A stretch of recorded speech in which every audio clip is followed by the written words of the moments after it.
consequência. Uma obsessão não ajuda em nada, confunde os caminhos e termina por tirar o prazer de viver. Nem todo mundo que tem uma pilha de ouro do tamanho da coluna que vemos ao sul da cidade é rico. Rico é aquele que está em contato com a energia do amor a cada segundo de sua existência. É preciso ter um objetivo em mente, mas à medida que se vai progredindo, não custa nada parar de vez em quando e desfrutar um pouco o panorama ao redor. A cada metro conquistado, você pode ver um pouco mais longe e aproveitar para descobrir coisas que ainda não tinha percebido. Nesses momentos, é importante refletir: os meus valores estão intactos? Estou procurando agradar os outros e fazer o que esperam de mim, ou estou realmente convencido de que meu trabalho é a manifestação da minha alma e do meu entusiasmo? Quero conseguir sucesso a qualquer preço, ou quero ser uma pessoa bem-sucedida porque consigo encher os meus dias com amor? Pois é esta a manifestação do sucesso: enriquecer a vida e não abarrotar seus cofres com ouro. Porque um homem pode dizer: empregarei meu dinheiro para semear, colher, plantar e encher meu celeiro com o fruto da colheita, para que não me venha a faltar nada. Mas a indesejada das gentes aparece e todo o seu esforço terá sido inútil. Quem tiver ouvidos, que ouça. Não procure cortar caminho, mas percorrê-lo de tal maneira que cada ação deixe mais sólido o terreno e mais bela a paisagem. Não tente ser o senhor dos tempos. Se colher antes os frutos que plantou, eles estarão verdes e não poderão dar prazer a ninguém. Se por medo ou insegurança decidir adiar o momento de fazer a oferenda, os frutos estarão podres. Portanto, respeite o tempo entre a semeadura e a colheita. E em seguida aguarde o milagre da transformação. Enquanto o trigo ainda está no forno, ele não pode ser chamado de pão. Enquanto as palavras estão presas na garganta, não podem ser chamadas de poema. Enquanto os fios não estão unidos pelas mãos de quem os trabalha, não podem ser chamados de tecido.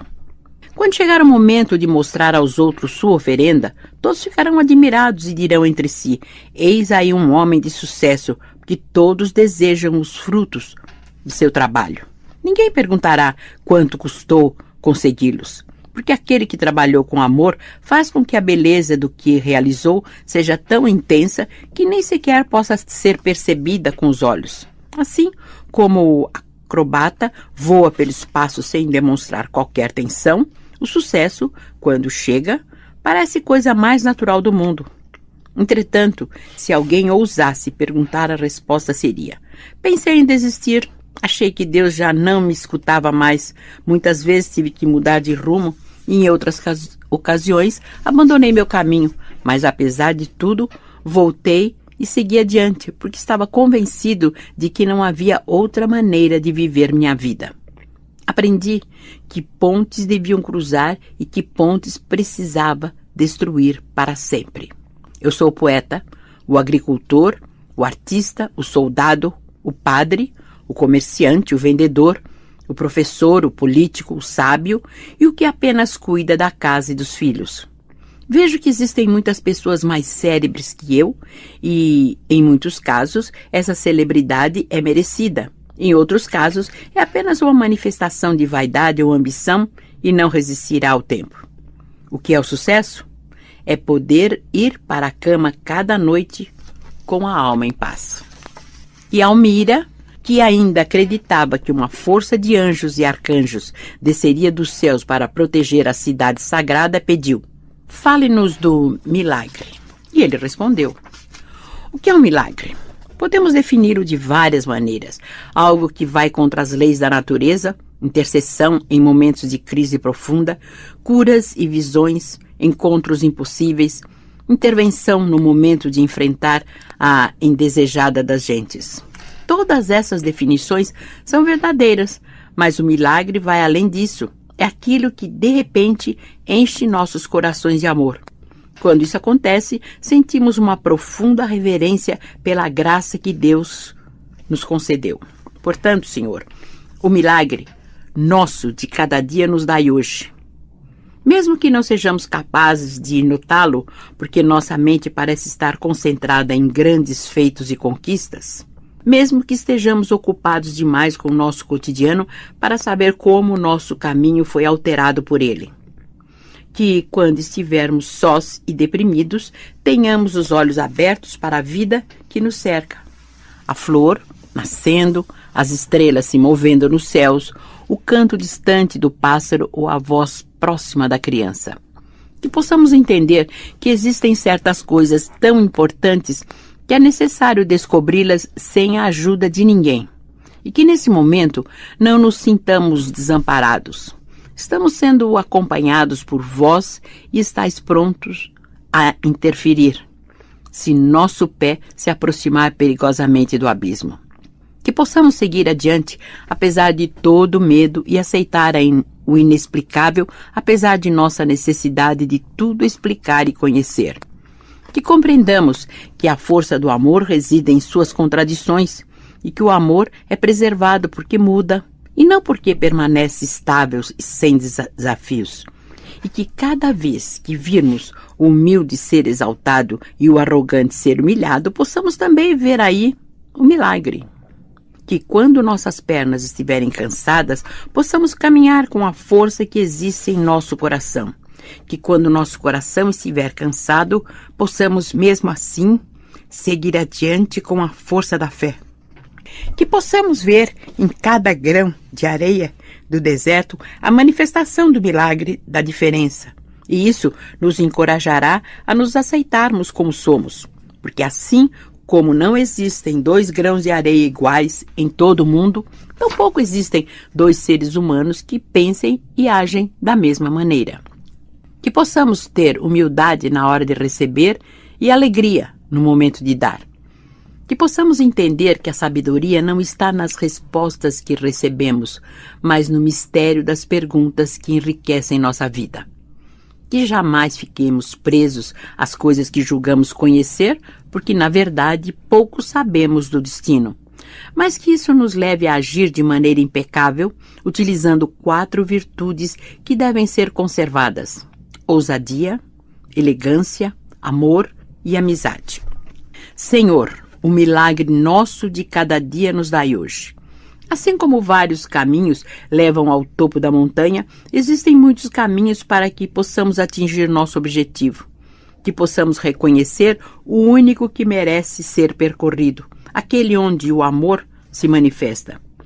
Que antes de despertar o amor nos outros, possamos acordar o amor que dorme dentro de nós mesmos. Só assim poderemos atrair o afeto, o entusiasmo, o respeito.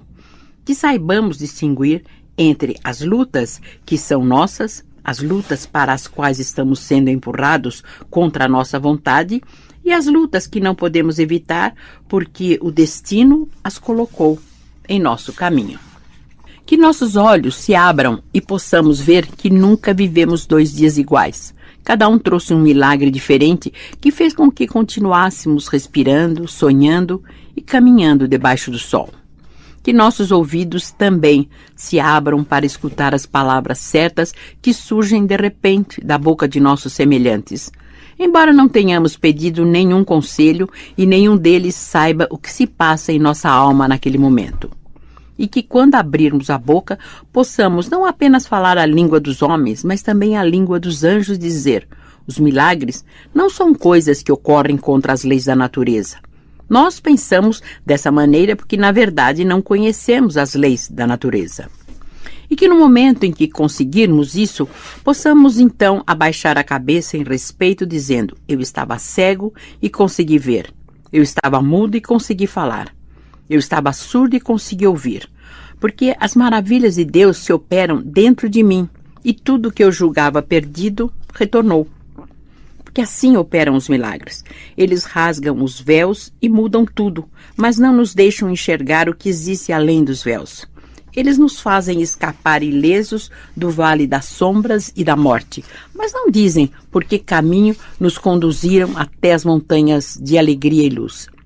Eles abrem portas que estavam fechadas com cadeados impossíveis de romper, mas não usam nenhuma chave. Eles cercam os sóis com planetas para que não se sintam isolados no universo e impedem que os planetas se aproximem demais para que não sejam devorados pelos sóis. Eles transformam o trigo em pão através do trabalho, a uva em vinho através da paciência e a morte em vida através da ressurreição dos sonhos. Portanto, Senhor, dai-nos hoje o milagre nosso de cada dia. E perdoai-nos se não somos capazes de reconhecê-lo sempre. E um homem que escutava os cantos de guerra vindos do lado de fora das muralhas e que temia por si e por sua família pediu: fale-nos da ansiedade. E ele respondeu: não existe nada de errado com a ansiedade. Embora não possamos controlar o tempo de Deus, faz parte da condição humana desejar receber o mais rápido possível aquilo que se espera, ou afastar imediatamente aquilo que causa pavor.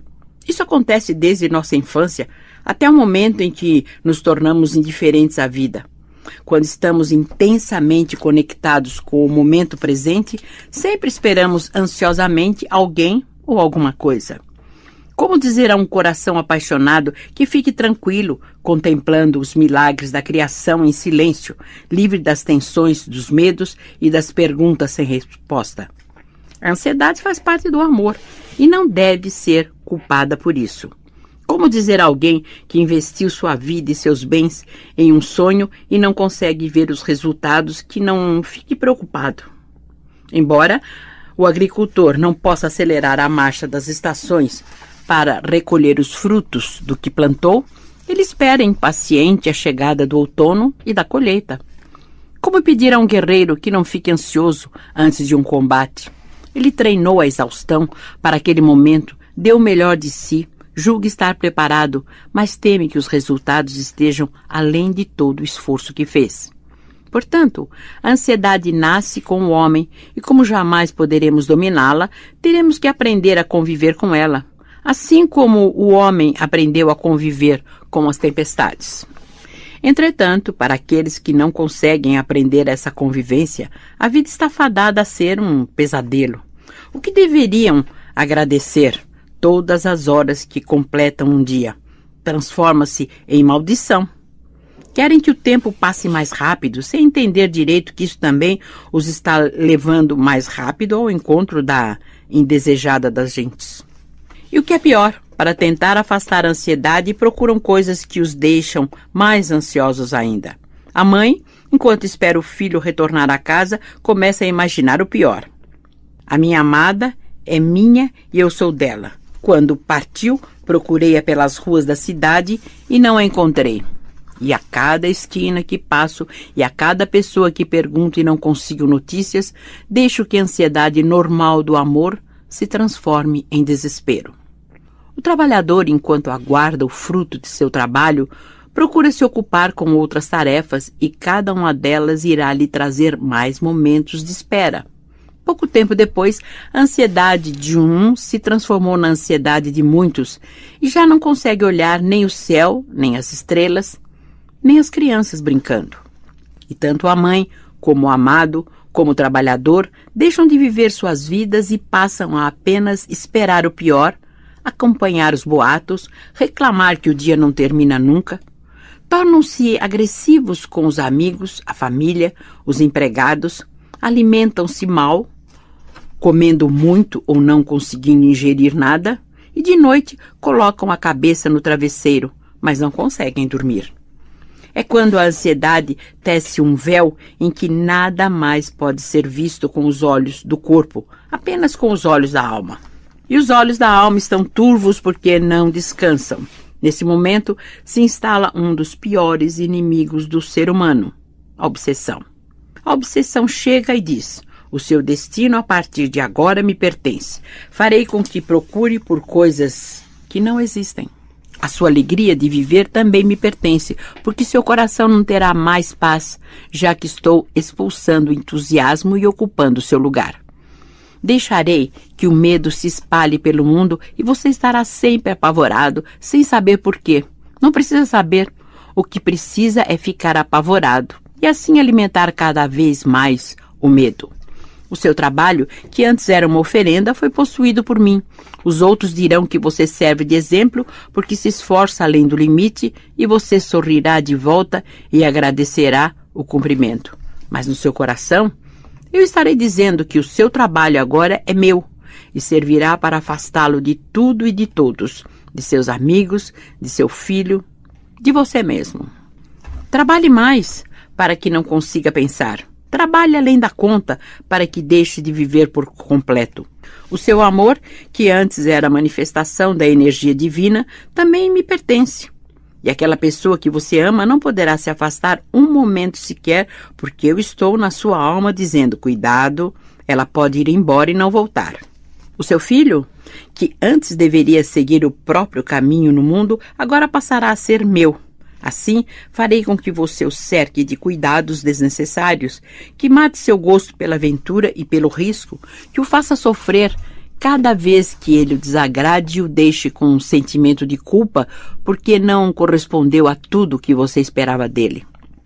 Portanto, embora a ansiedade seja parte da vida, jamais deixe que ela passe a controlar seus movimentos. Se chegar perto demais, diga-lhe, não me preocupo com o dia de amanhã, porque Deus já está lá me esperando. Se tentar convencê-lo de que ocupar-se de muitas coisas é ter uma vida produtiva, diga, eu preciso olhar as estrelas para ter inspiração e poder fazer bem o meu trabalho.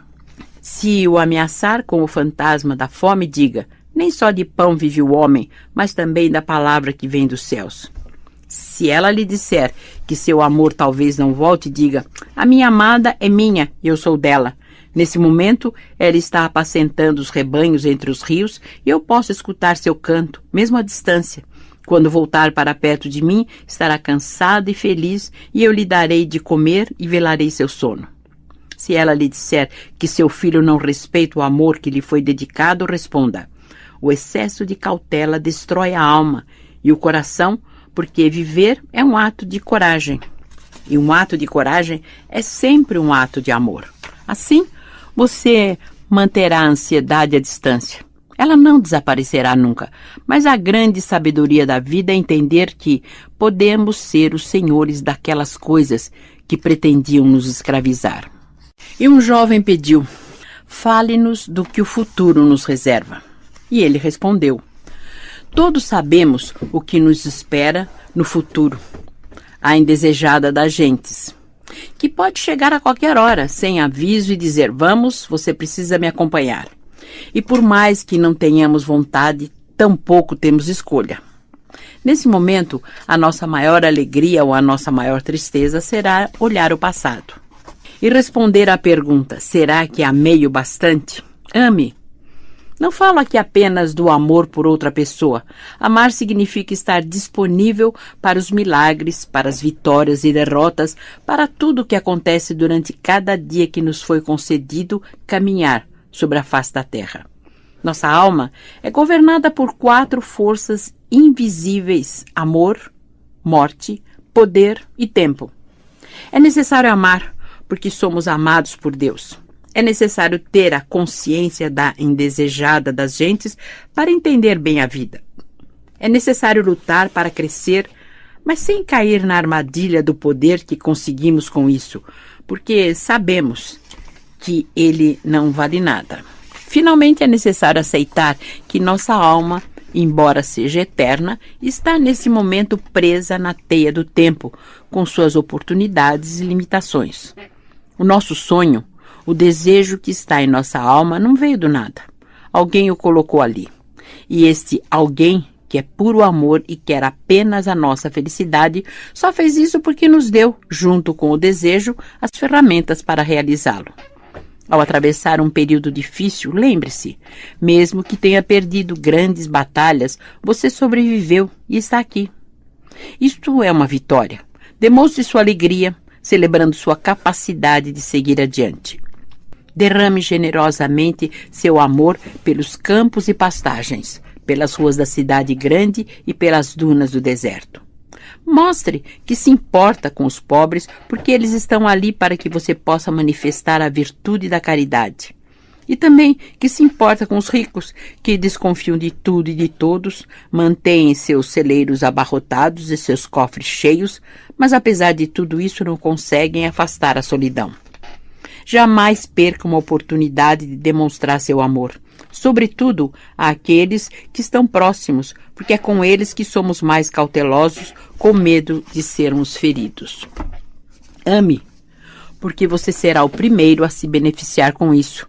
O mundo à sua volta o recompensará, mesmo que num primeiro momento você diga a si mesmo: eles não conseguem entender meu amor. O amor não precisa ser entendido, precisa apenas ser demonstrado. Portanto, o que lhe reserva o futuro depende inteiramente de sua capacidade de amar. E para isso, você precisa ter absoluta e total confiança no que está fazendo. Não deixe que outros digam: aquele caminho é melhor ou este percurso é mais fácil. O maior dom que Deus nos deu foi o poder de nossas decisões. Todos nós escutamos desde criança que aquilo que desejamos viver é impossível. À medida que acumulamos anos, acumulamos também as areias dos preconceitos, medos, culpas.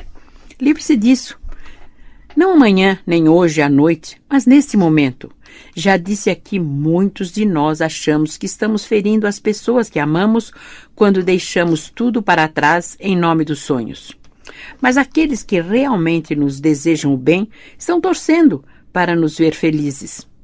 Mesmo que ainda não compreendam o que estamos fazendo e mesmo que, num primeiro momento, tentem nos impedir de seguir adiante com ameaças, promessas ou lágrimas.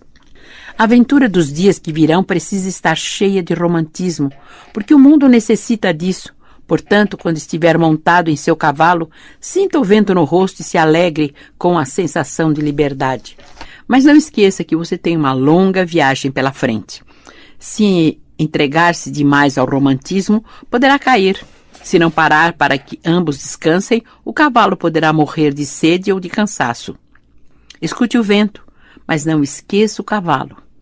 E justamente no momento em que tudo estiver dando certo e que seu sonho estiver quase ao alcance das mãos, é preciso ficar mais atento que nunca, porque quando estiver quase conseguindo, irá sentir uma culpa imensa. Verá que está prestes a chegar aonde muitos outros não conseguiram por os pés e achará que não merece o que a vida está lhe entregando. Esquecerá tudo o que superou, tudo o que sofreu, tudo o que teve que renunciar. E, por causa da culpa, poderá destruir inconscientemente o que tanto custou para construir. Este é o mais perigoso dos obstáculos porque traz em si uma certa aura de santidade. Renunciar à conquista. Mas se o homem entende que é digno daquilo pelo qual tanto lutou, então ele se dá conta de que, na verdade, não chegou sozinho e precisa respeitar a mão que o conduziu. Só entende a própria dignidade aquele que foi capaz de honrar cada um de seus passos. E um daqueles que sabia escrever e procurava freneticamente anotar cada palavra que o copta dizia, parou para descansar e viu que estava em uma espécie de transe. A praça, os rostos cansados, os religiosos que escutavam em silêncio, tudo aquilo parecia parte de um sonho. E querendo demonstrar a si mesmo que aquilo que estava vivendo era real, pediu: fale-nos da lealdade. E ele respondeu: a lealdade pode ser comparada a uma loja de riquíssimos vasos de porcelana cuja chave o amor nos confiou. Cada um desses vasos é belo porque é diferente. Da mesma maneira que são diferentes entre si os homens, as gotas da chuva ou as rochas que dormem nas montanhas. Às vezes, por causa do tempo ou de um defeito inesperado, uma prateleira despenca e cai, e o dono da loja diz para si mesmo: investi meu tempo e meu amor durante todos esses anos nessa coleção, mas os vasos me traíram e se despedaçaram. O homem vende sua loja e parte. Torna-se solitário e amargo, pensando que nunca mais poderá confiar em ninguém.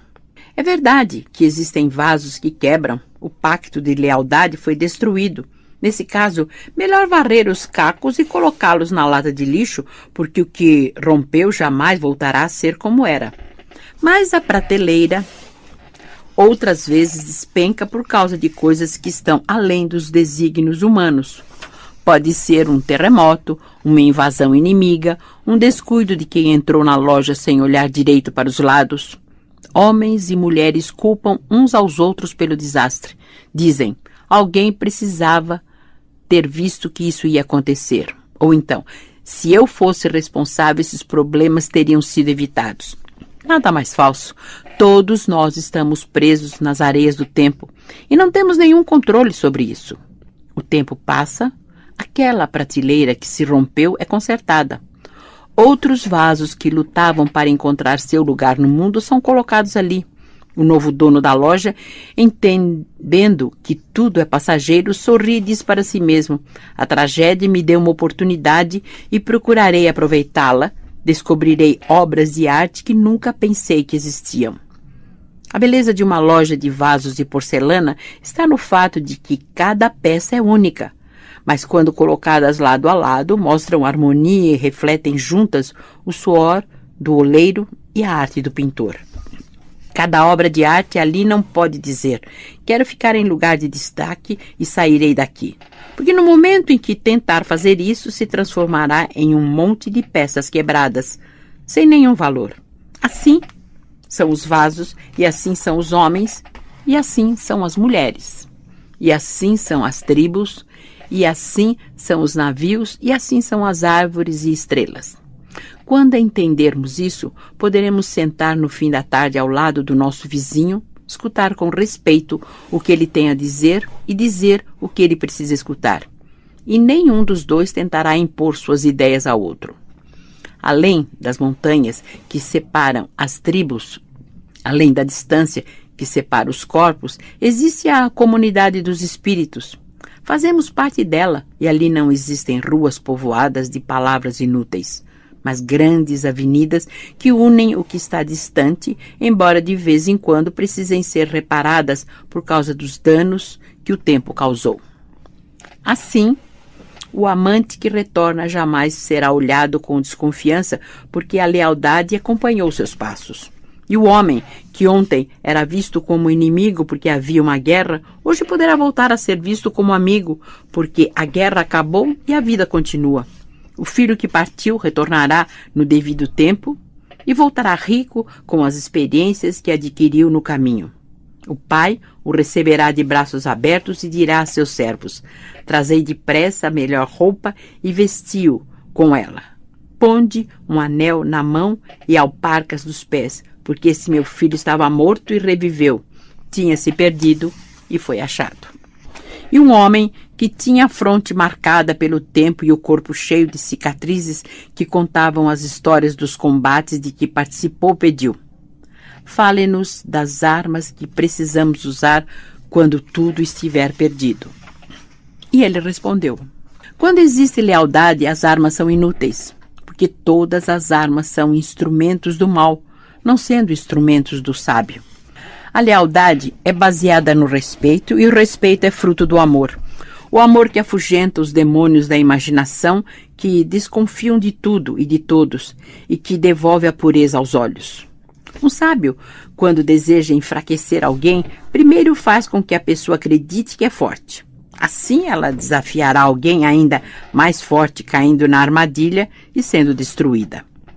Um sábio, quando deseja diminuir alguém, primeiro faz com que a pessoa suba na montanha mais alta do mundo e julgue que tem muito poder. Assim, ela acreditará que pode ir ainda mais alto e despencará no abismo. Um sábio, quando deseja retirar o que o outro possui, tudo o que faz é cobri-lo de presentes. Assim, o outro terá que cuidar do inútil e perderá tudo mais, porque estará ocupado guardando aquilo que julga possuir. Um sábio, quando não consegue saber o que o adversário planeja, finge um ataque. Todas as pessoas do mundo estão sempre preparadas para se defender porque vivem com medo e com a paranoia de que os outros não gostam dela. E o adversário por mais brilhante que seja, é inseguro e reage com violência exagerada à provocação. Ao fazer isso, mostra todas as armas que tem e o sábio descobre quais são seus pontos fortes e quais são seus pontos fracos. Então, sabendo exatamente que tipo de confronto deve esperar, o sábio ataca ou recua. Dessa maneira, os que parecem submissos e fracos conquistam e derrotam os duros e fortes. Portanto, muitas vezes os sábios derrotam os guerreiros, embora os guerreiros também derrotem os sábios. Para evitar isso, o melhor é procurar a paz e o repouso que vivem nas diferenças entre os seres humanos. Aquele que um dia foi ferido deve perguntar a si mesmo: vale a pena encher meu coração de ódio e arrastar esse peso comigo? Nesse momento, lança a mão de uma das qualidades do amor chamada perdão. Isso faz voar acima das ofensas ditas no calor da batalha, que o tempo em breve se encarregará de apagar, como o vento apaga os passos nas areias do deserto. E quando o perdão se manifesta, aquele que ofendeu sente-se humilhado em seu erro e torna-se leal. Sejamos, portanto, conscientes das forças que nos movem. O verdadeiro herói não é aquele que nasceu para os grandes feitos, mas aquele que conseguiu, por meio de pequenas coisas, construir um escudo de lealdade ao seu redor. Assim, quando salva o adversário da morte certa ou da traição, seu gesto jamais será esquecido.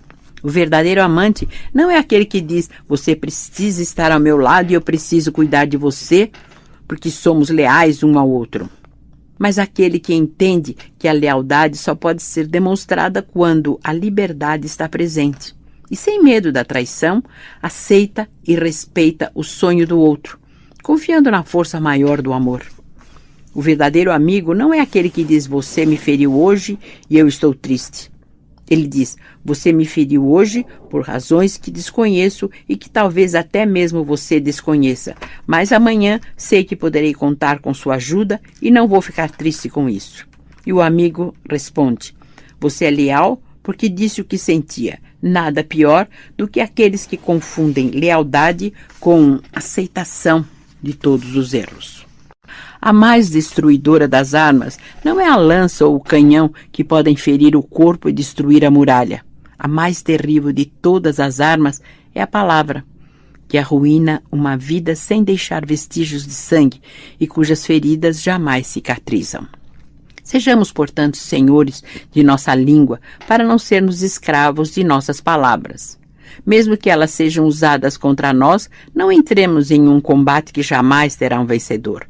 No momento em que nos igualarmos ao adversário vil, estaremos lutando nas trevas e o único a ganhar será o dono das trevas. A lealdade é uma pérola entre os grãos de areia que só aqueles que realmente entendem seu significado podem vê-la. Assim, o semeador da discórdia pode passar 1000 vezes pelo mesmo lugar, mas jamais enxergará aquela pequena joia que mantém unidos os que precisam continuar unidos. A lealdade jamais pode ser imposta pela força, pelo medo, pela insegurança ou pela intimidação. Ela é uma escolha que só os espíritos fortes têm coragem de fazer. E por ser uma escolha, jamais é tolerante com a traição, mas é sempre generosa com os erros. E por ser uma escolha, resiste ao tempo e aos conflitos passageiros. E um dos jovens da audiência, vendo que o sol já estava quase escondido no horizonte e que em breve o encontro com o Copta chegaria ao fim, perguntou: e quanto aos inimigos? E ele respondeu: os verdadeiros sábios não se lamentam nem pelos vivos nem pelos mortos. Portanto, aceita o combate que o espera amanhã, porque somos feitos do Espírito Eterno, que muitas vezes nos coloca diante de situações que precisamos enfrentar. Nesse momento, as perguntas inúteis devem ser esquecidas, porque tudo o que fazem é atrapalhar os reflexos do guerreiro. Um guerreiro no campo de batalha está cumprindo o seu destino, e a ele deve entregar-se. Pobres dos que pensam que podem matar ou morrer. A energia divina não pode ser destruída e tudo o que faz é mudar de forma. diziam os sábios da antiguidade. Acate isso como um desígnio superior e siga adiante. Não são as batalhas terrenas que definem o homem, porque assim como o vento muda de direção, também a sorte e a vitória sopram em todos os sentidos. O derrotado de hoje é o vencedor de amanhã, mas para que isso aconteça, o combate deve ser aceito com honra. Assim como alguém veste roupas novas, abandonando as antigas, a alma aceita novos corpos materiais, abandonando os velhos e inúteis. Sabendo disso, não te deves afligir por causa do corpo. Esse é o combate que enfrentaremos esta noite ou amanhã pela manhã. A história se encarregará de contar como foi. Mas, como estamos chegando ao final de nosso encontro, não podemos perder tempo com isso. Quero, portanto, falar de outros inimigos, aqueles que se encontram ao nosso lado. Todos nós teremos que enfrentar muitos adversários na vida. Porém, o mais difícil de derrotar será aquele que tememos. Todos nós encontraremos rivais em qualquer coisa que fizermos. Porém, os mais perigosos serão aqueles que acreditamos ser nossos amigos. Todos sofreremos quando formos atacados e feridos em nossa dignidade. Mas a dor maior será provocada por aqueles que considerávamos um exemplo para a nossa vida. Ninguém pode evitar cruzar com aqueles que o irão trair e caluniar, mas todos podem afastar o mal antes que ele mostre sua verdadeira face, porque um comportamento excessivamente gentil já mostra um punhal escondido e pronto para ser usado. Os homens e mulheres leais não se incomodam de mostrar quem são, porque outros espíritos leais entendem suas qualidades e defeitos. Mas de alguém que procura agradá-lo o tempo todo, afaste-se. E cuidado com a dor que você pode causar a si mesmo, se deixar que um coração covarde e vil faça parte do seu mundo. Depois que o mal estiver consumado, não adianta culpar ninguém. A porta foi aberta pelo dono da casa. Quanto mais frágil é o caluniador, mais perigosas são suas ações. Não seja vulnerável aos espíritos fracos que não suportam ver um espírito forte. Se alguém o enfrenta por causa de ideias ou ideais, aproxime-se e aceite a luta, porque não há um momento na vida em que o conflito não esteja presente, e às vezes ele precisa mostrar-se à luz do dia. Mas não lute para provar que está certo ou para impor suas ideias e ideais. Aceite o combate para manter seu espírito limpo e sua vontade impecável. Quando a luta acabar, ambos os lados sairão vencedores porque testaram seus limites e suas habilidades, mesmo que num primeiro momento um deles diga eu venci, e o outro se entristeça pensando fui derrotado. Como ambos respeitam a coragem e a determinação do outro, logo virá o tempo em que se tornarão a caminhar de mãos dadas, mesmo que para isso precisem esperar 1000 anos. Entretanto, se alguém aparecer apenas para provocá-lo, limpe a poeira dos seus sapatos e siga adiante. Lute apenas com quem merece e não com quem usa artimanhas para prolongar uma guerra que já acabou, como acontece com todas as guerras. A crueldade não vem dos guerreiros que se encontram em um campo de batalha e sabem o que estão fazendo ali, mas daqueles que manipulam a vitória e a derrota de acordo com seus interesses. O inimigo não é aquele que está diante de você com a espada na mão, é o que está ao seu lado com o punhal nas costas. A mais importante das guerras não é travada com o espírito elevado e a alma aceitando seu destino. É aquela que está em curso nesse momento em que conversamos, cujo campo de batalha é o espírito, onde se enfrentam o bem e o mal, a coragem e a covardia, o amor e o medo. Não procure pagar o ódio com ódio, mas com justiça. O mundo não se divide entre inimigos e amigos, mas entre fracos e fortes. Os fortes são generosos na vitória. Os fracos se juntam e atacam aqueles que perderam sem saber que a derrota é transitória. Dentre os perdedores, escolhem aqueles que parecem mais vulneráveis. Se isso acontecer com você, pergunte a si mesmo se gostaria de assumir o papel de vítima. Se a resposta for sim, jamais irá se livrar disso pelo resto da vida. e será presa fácil cada vez que estiver diante de uma decisão que exige coragem. Seu olhar de derrotado é sempre mais forte do que suas palavras de vencedor e todos perceberão isso. Se a resposta for não, resista. Melhor reagir agora, quando as feridas são facilmente curadas, mesmo que isso exija tempo e paciência. Passará algumas noites em claro pensando, eu não mereço isso. Ou achando que o mundo é injusto porque não lhe deu a acolhida que esperava. Muitas vezes, envergonhado da humilhação que sofreu diante dos outros, companheiros, da amada, dos pais. Mas, se não desistir, a matilha de hienas se afastará e irá procurar outros para o papel de vítima. Esses terão que aprender a mesma lição por si mesmos, porque ninguém poderá ajudá-los. Portanto, os inimigos não são os adversários que foram colocados ali para testar sua coragem. São os covardes que foram colocados ali para testar sua fraqueza. A noite havia descido por completo. O copta se virou para os religiosos que tudo viam e escutavam e perguntou se tinham algo a dizer. Os três acenaram positivamente com a cabeça. E o rabino disse: um grande religioso, quando via que os judeus estavam sendo maltratados, ia para a floresta, acendia um fogo sagrado e fazia uma reza especial pedindo a Deus que protegesse o seu povo. E Deus enviava um milagre. Mais tarde, seu discípulo ia para o mesmo lugar da floresta e dizia: Mestre do universo, eu não sei como acender o fogo sagrado, mas ainda sei a reza especial. Escutai-me, por favor. O milagre acontecia.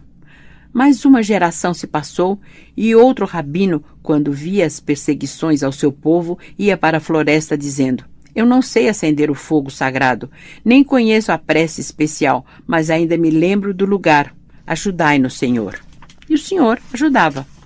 50 anos depois, o rabino Israel, em sua cadeira de rodas, falava com Deus: Não sei acender o fogo sagrado, não conheço a oração e não consigo sequer achar o lugar na floresta.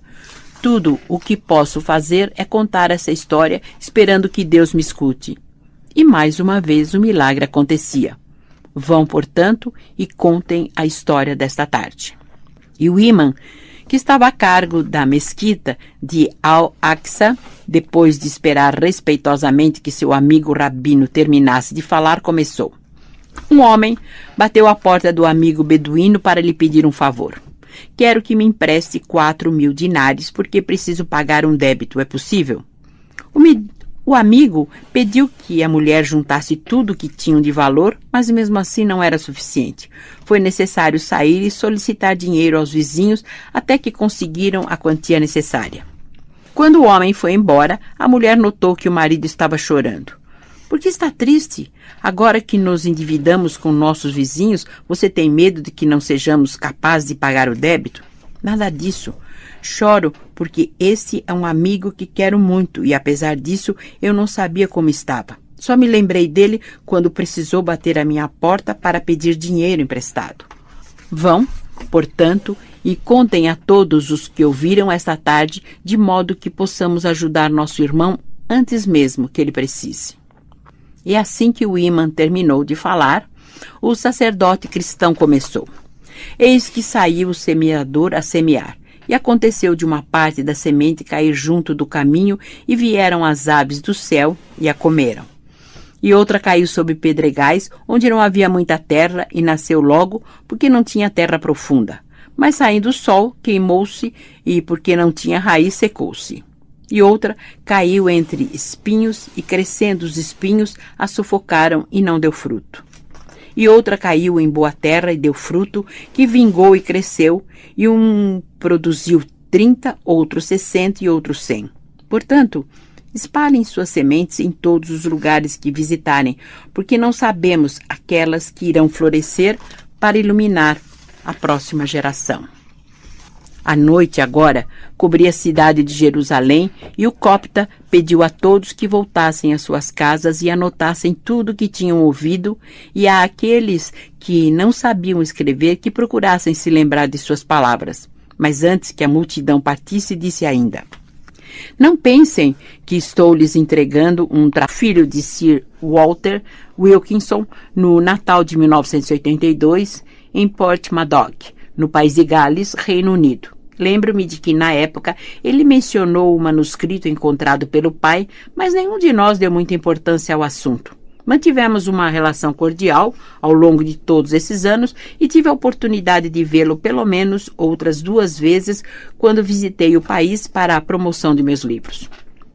No dia 30 de novembro de 2011, recebi uma cópia do texto a que ele se referira em nosso primeiro encontro. Passo agora a transcrevê-lo. Gostaria tanto de começar estas linhas escrevendo. Agora que estou no fim da vida, deixo para os que vierem depois tudo aquilo que aprendi enquanto caminhava pela face da terra. Que façam bom uso. Mas, infelizmente, isso não é verdade. Tenho apenas 21 anos. Pais que me deram amor e educação e uma mulher a quem amo e que me ama de volta. Mas a vida se encarregará de nos separar amanhã, quando cada um deverá partir em busca de seu caminho, de seu destino ou de sua maneira de encarar a morte. Para nossa família, hoje é o dia 14 de julho de 1099. Para a família de Jacob, meu amigo de infância, com quem brincava pelas ruas desta cidade de Jerusalém, estamos em 4859. Ele adora dizer que a religião judaica é mais antiga que a minha. Para o respeitável Ibn al-Athir, que passou a vida tentando registrar uma história que agora chega ao fim, o ano 492 está prestes a terminar. Não concordamos nas datas nem na maneira de adorar a Deus, mas em todo o resto a convivência tem sido muito boa. Há uma semana, nossos comandantes se reuniram. As tropas francesas são infinitamente superiores e mais bem equipadas que as nossas. A todos foi dada uma escolha: abandonar a cidade ou lutar até a morte, porque com toda certeza seremos derrotados. A maioria resolveu ficar. Os muçulmanos estão neste momento reunidos na mesquita de Al-Aqsa. Os judeus escolheram o Mihrab Dawood para concentrar seus soldados e os cristãos, dispersos em muitos bairros, ficaram encarregados da defesa do setor sul da cidade. Do lado de fora já podemos ver as torres de assalto construídas com a madeira de navios que foram desmontados especialmente para isso. Pelo movimento das tropas inimigas, imaginamos que amanhã, pela manhã, eles irão atacar, derramando sangue em nome do Papa, da libertação da cidade e dos desejos divinos. Essa tarde, no átrio onde há um milênio o governador romano Pôncio Pilatos entregou Jesus à multidão para que fosse crucificado, um grupo de homens e mulheres de todas as idades foi ao encontro do grego que aqui todos conhecemos por copta.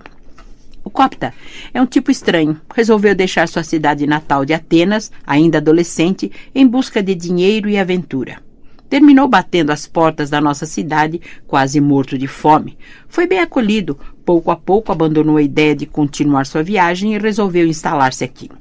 Conseguiu emprego em uma sapataria e, da mesma maneira que Ibn al-Athir, começou a registrar para o futuro tudo aquilo que via e escutava. Não procurou se filiar a nenhuma prática religiosa e ninguém tentou convencê-lo do contrário. Para ele, não estamos nem em 1099, nem em 4859 e muito menos no final do ano 492.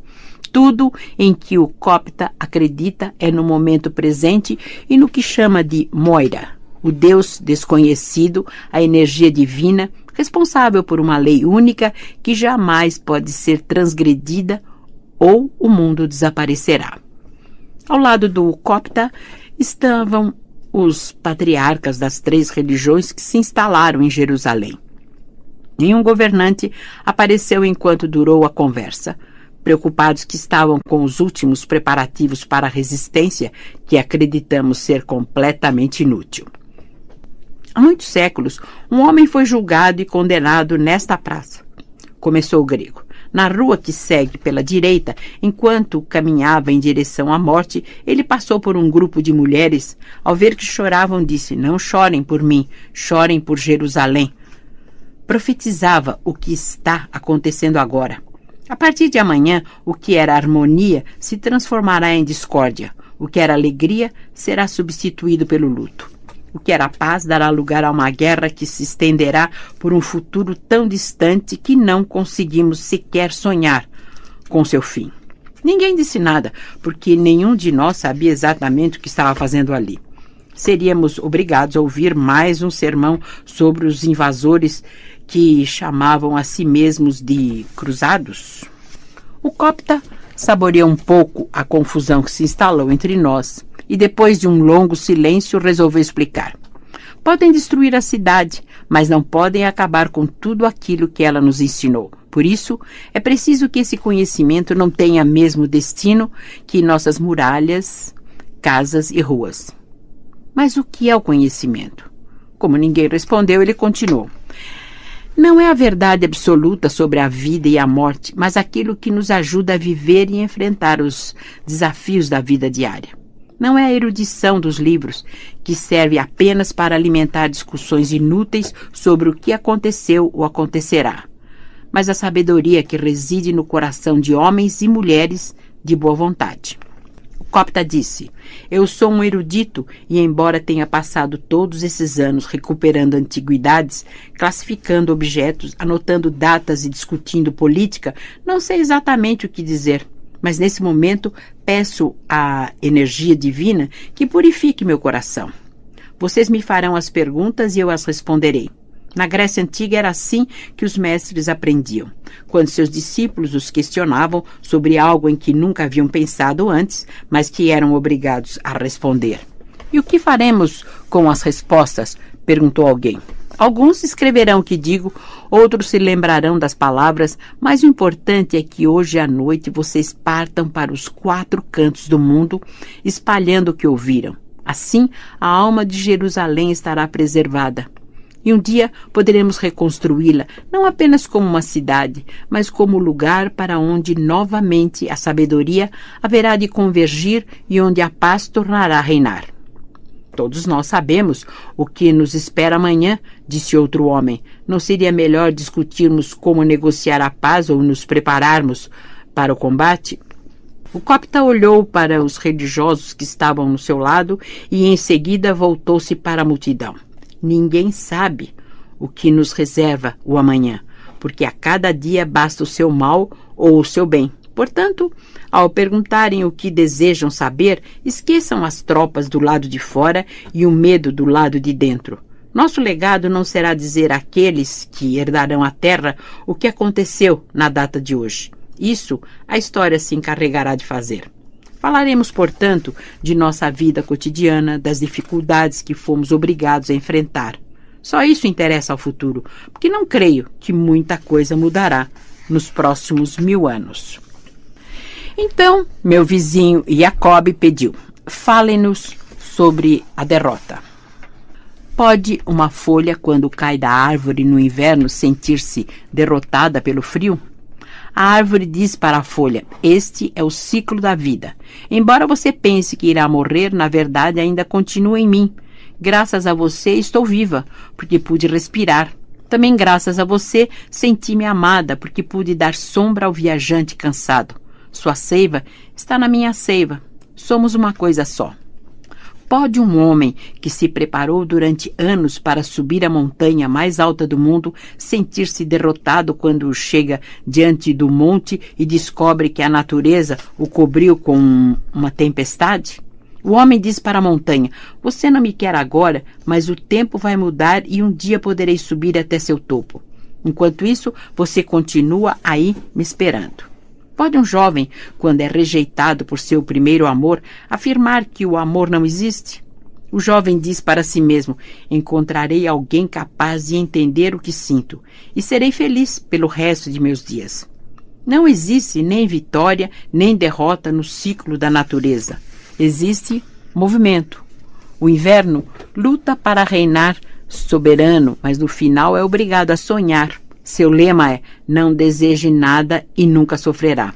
A derrota tem um final quando nos empenhamos em um novo combate. O fracasso não tem um final, é uma escolha de vida. A derrota é para aqueles que, embora com medo, vivem com entusiasmo e fé. A derrota é para os valentes. Só eles podem ter a honra de perder e a alegria de ganhar. Não estou aqui para dizer que a derrota faz parte da vida. Isso todos nós sabemos. Só os derrotados conhecem o amor, porque é no reino do amor que travamos nossos primeiros combates e geralmente perdemos. Estou aqui para dizer que existem pessoas que nunca foram derrotadas. São aquelas que nunca lutaram. Conseguiram evitar as cicatrizes, as humilhações, o sentimento de desamparo e aqueles momentos em que os guerreiros duvidam da existência de Deus. Essas pessoas podem dizer com orgulho, nunca perdi uma batalha. Entretanto, jamais poderão dizer, ganhei uma batalha. Mas isso não lhes interessa. Vivem num universo onde acreditam que nunca serão atingidas. Fecham os olhos às injustiças e ao sofrimento, sentem-se seguras porque não precisam lidar com os desafios diários daqueles que arriscam ir além dos próprios limites. Nunca escutaram um adeus, tampouco um eis-me de volta, abrace-me com o sabor de quem me tinha perdido e voltou a me encontrar. Os que nunca foram derrotados parecem alegres e superiores, donos de uma verdade pela qual nunca moveram uma palha sequer. Estão sempre ao lado do mais forte. São como hienas que comem apenas os restos do leão. Ensinam a seus filhos, não se envolvam em conflitos, você só tem a perder. Guardem suas dúvidas para si mesmos e jamais terão problemas. Se alguém os agredir, não se sintam ofendidos nem se rebaixem, procurando revidar o ataque. Há outras coisas com que nos preocuparmos na vida. No silêncio da noite enfrentam suas batalhas imaginárias, os sonhos não realizados, as injustiças que fingiram não perceber, os momentos de covardia que conseguiram disfarçar para todos, menos para si mesmo, e o amor que cruzou seu caminho com um brilho nos olhos, aquele que lhes estava destinado pelas mãos de Deus e que, no entanto, não tiveram coragem de abordar. E prometem, amanhã será diferente. Mas o amanhã chega e vem a pergunta que os paralisa. E se tudo der errado? Então não fazem nada. Ai dos que nunca foram vencidos, tampouco serão vencedores nesta vida. Conte-nos sobre a solidão, pediu uma jovem que estava prestes a se casar com o filho de um dos homens mais ricos da cidade e que agora era obrigada a fugir. E ele respondeu, sem a solidão, o amor não permanecerá muito tempo ao seu lado, porque também o amor precisa de repouso, de modo que possa viajar pelos céus e manifestar-se de outras formas.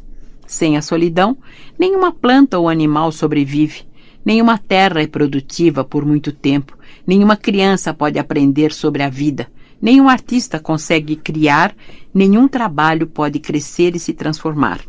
A solidão não é a ausência do amor, mas o seu complemento. A solidão não é a ausência de companhia, mas o momento em que nossa alma tem a liberdade de conversar conosco e nos ajudar a decidir sobre nossas vidas. Portanto, abençoados sejam aqueles que não temem a solidão, que não se assustam com a própria companhia, que não ficam desesperados em busca de algo com que se ocupar, se divertir ou para julgar. Porque quem nunca está só já não conhece mais a si mesmo. E quem não conhece a si mesmo passa a temer o vazio. Mas o vazio não existe. Um mundo gigantesco se esconde em nossa alma, esperando para ser descoberto. Está ali com sua força intacta, mas é tão novo e tão poderoso que temos medo de aceitar sua existência. Porque o fato de descobrir quem somos nos obrigará a aceitar que podemos ir muito além do que estamos acostumados. E isso nos assusta. Melhor não arriscar tanto, já que podemos sempre dizer, não fiz o que precisava porque não me deixaram. É mais confortável, é mais seguro e ao mesmo tempo é renunciar à própria vida. Ai daqueles que preferem passar a vida dizendo eu não tive oportunidade. Aceitar a vitória da primavera, que traz consigo flores e alegria. O verão quer estender seus dias quentes para sempre, pois está convencido de que o calor traz benefício à terra. Mas termina aceitando a chegada do outono que permitirá que a terra descanse.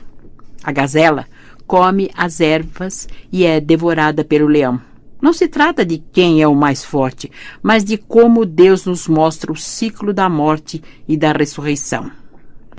E neste ciclo não há vencedores nem perdedores, apenas etapas que devem ser cumpridas. Quando o coração do ser humano compreende isso, fica livre, aceita sem pesar os momentos difíceis e não se deixa enganar pelos momentos de glória. Ambos vão passar, um irá suceder o outro, e o ciclo continuará até nos libertarmos da carne e nos encontrarmos com a energia divina. Portanto, quando o lutador estiver na arena, seja por escolha própria, seja porque o insondável destino o colocou ali, que seu espírito tenha alegria no combate que está prestes a travar. Se mantiver a dignidade e a honra, ele pode perder a batalha, mas jamais será derrotado, porque sua alma estará intacta. E não culpará ninguém pelo que está acontecendo com ele. Desde que amou pela primeira vez e foi rejeitado, entendeu que isso não matou sua capacidade de amar. O que vale para o amor vale também para a guerra. Perder uma batalha ou perder tudo que pensamos possuir nos traz momentos de tristeza, mas quando eles passam, descobrimos a força desconhecida que existe em cada um de nós. A força que nos surpreende e aumenta o respeito por nós mesmos. Olhamos ao redor e dizemos a nós mesmos: eu sobrevivi. E nos alegramos com nossas palavras. Apenas os que não reconhecem essa força dizem: eu perdi, e se entristecem. Outros, mesmo sofrendo com a perda e humilhados com as histórias que os vencedores espalham a seu respeito, permitem-se derramar algumas lágrimas, mas nunca sentem pena de si mesmos. Sabem apenas que o combate foi interrompido e que, no momento, estão em desvantagem.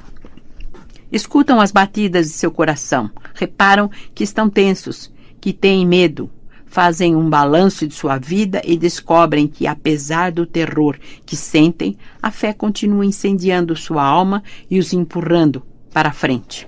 Procuram saber onde erraram e onde acertaram. Aproveitam o momento em que estão caídos para descansar, curar as feridas, descobrir novas estratégias e equiparem-se melhor. E chega um dia em que um novo combate bate à sua porta. O medo continua, mas eles precisam agir ou permanecerão para sempre deitados no chão.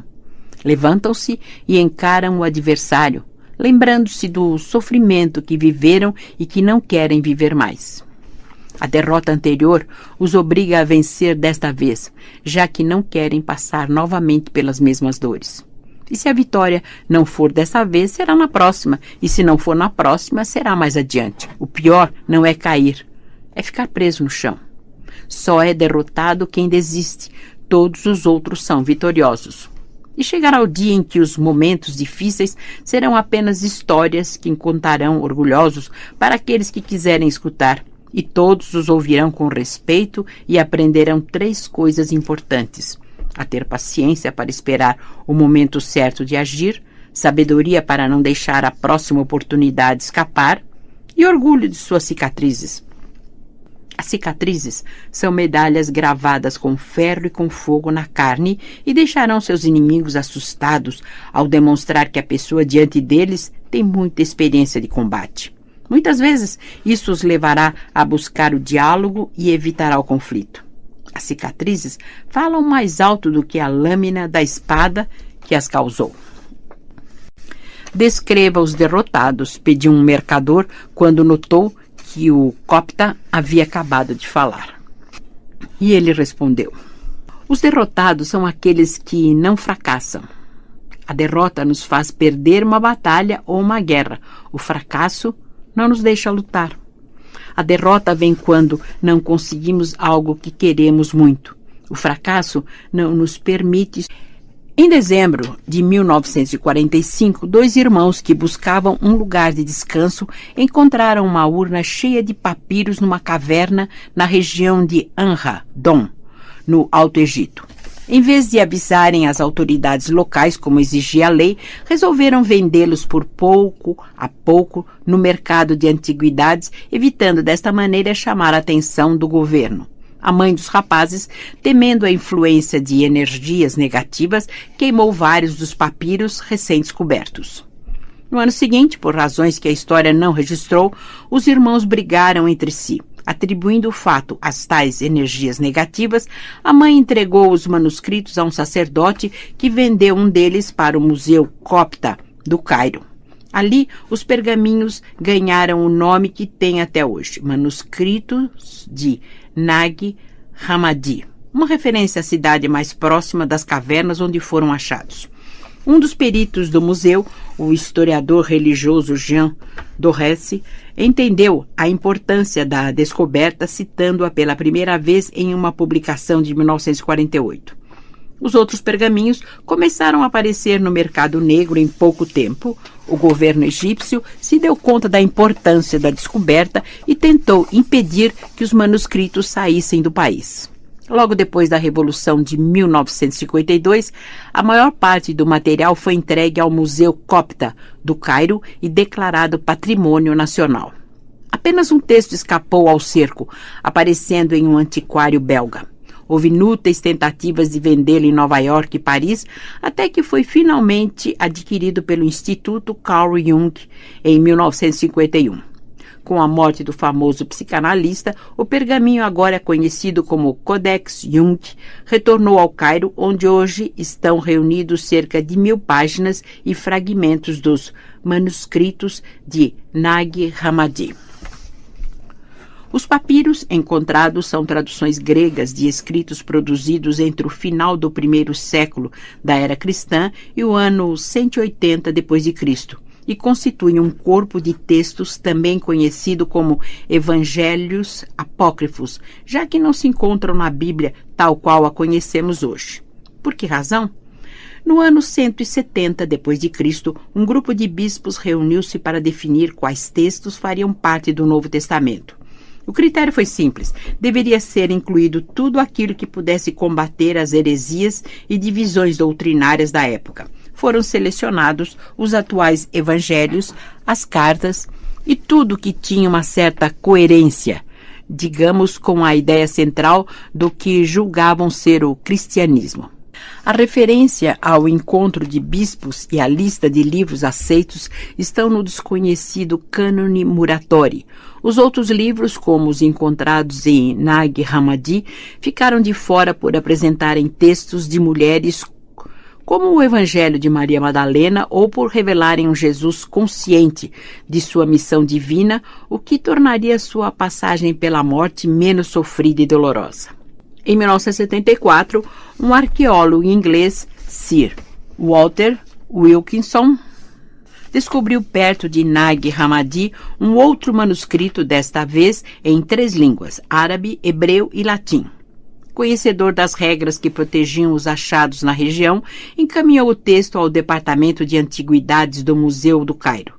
Pouco tempo depois veio a resposta. Havia pelo menos 155 cópias daquele documento circulando no mundo, 3 das quais pertenciam ao museu, e eram todas praticamente iguais. Os testes com carbono 14, utilizados para fazer a datação de materiais orgânicos, revelaram que o pergaminho era relativamente recente, escrito possivelmente no ano 1307 da era cristã.